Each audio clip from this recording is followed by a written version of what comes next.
I had a really good childhood. In grade 7, when the hormones kicked in, that's when maybe the bipolar kicked in because the hormones and everything. And in grade 7, I was really starting to act out in school. Really bad behavior. I got in trouble a lot. I almost didn't pass because of my behavior that year. Grade 8 and grade 9, I started to get really depressed. And by the end of grade 9, my family didn't know what to do. So they brought me to the doctor and he put me on antidepressants. That's when I started the medication. And then grade 11 and grade 12 was fairly up and down, mostly depressed. And then when I graduated high school and started college, I'm really bad on change. And it was a lot of changes, and I had a nervous breakdown when I was 19. And then my parents took me to the hospital because I was feeling suicidal. And then the hospital said, go see your family doctor. So we went and saw my family doctor, and she decided I needed to see a psychiatrist because she didn't know what to do. And then he diagnosed me as bipolar. I was on sleeping pills, antidepressants, and then I was on so many antidepressants, I had to take pills for the heartburn from the antidepressants. And it was just, I think I was taking up to 28 pills a day. And I would get depressed and they would just switch it or add more. I would get dizzy. I couldn't work sometimes because of the medication.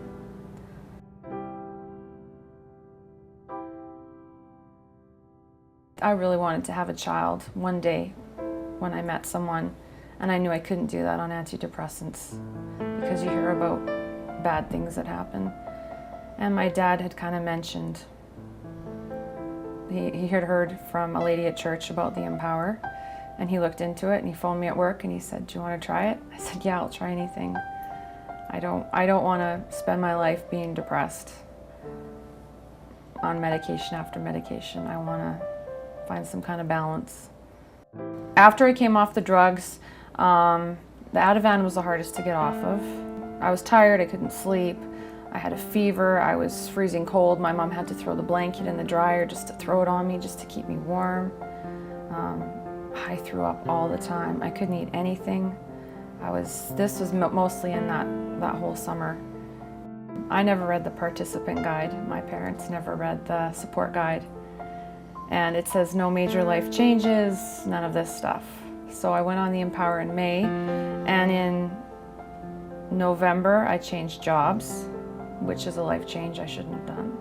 In December we got engaged. So throughout my whole first year of being on Empower, I changed jobs, I got engaged, I planned a wedding, and I got married. Big life changes that I shouldn't have done. that made They're good now, but for the treatment purpose, it didn't make it any easier on her. It made recovery 10 times harder. A lot of years where I needed to learn how to behave, where I had to learn how to handle my emotions, it got shut off because I was medicated. And it was happy or sad. It wasn't learn to deal with your issues, learn to deal with these emotions. It was just shut off. And now at the age of 30, I have to learn how to do this. And it's frustrating. If I didn't use support, I probably would have quit the program. Because every time I would call in, it was someone different. And I had to learn to ask for the same person. So they were familiar with my file, so they knew what was going on. And I found someone in particular that I liked, and she's the one who helped me decide not to give up. She's besides my husband and my parents. And she's been great. I still call her now just to talk to her and see how she's doing, just to tell her how I'm doing. Support it's wonderful if it's used correctly.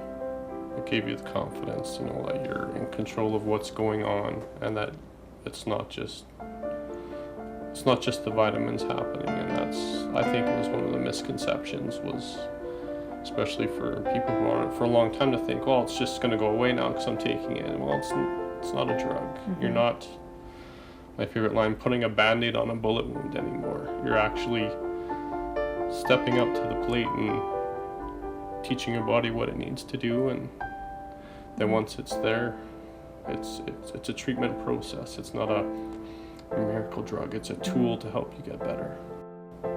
You have to stick with it for at least a year. You need a support. You need a support person.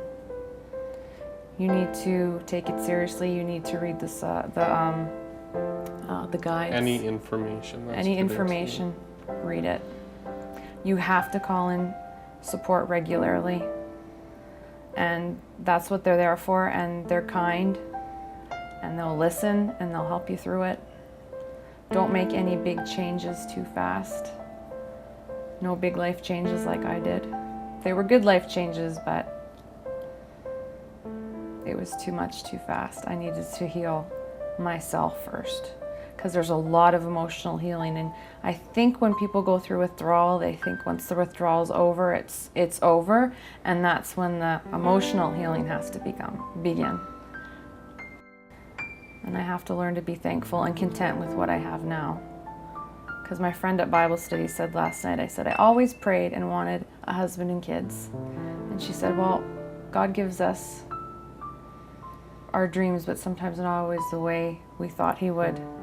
And now I have a husband and 2 kids. And I always say they grew in my heart, not in my tummy. So I just have to learn to be content and thankful for what I have now.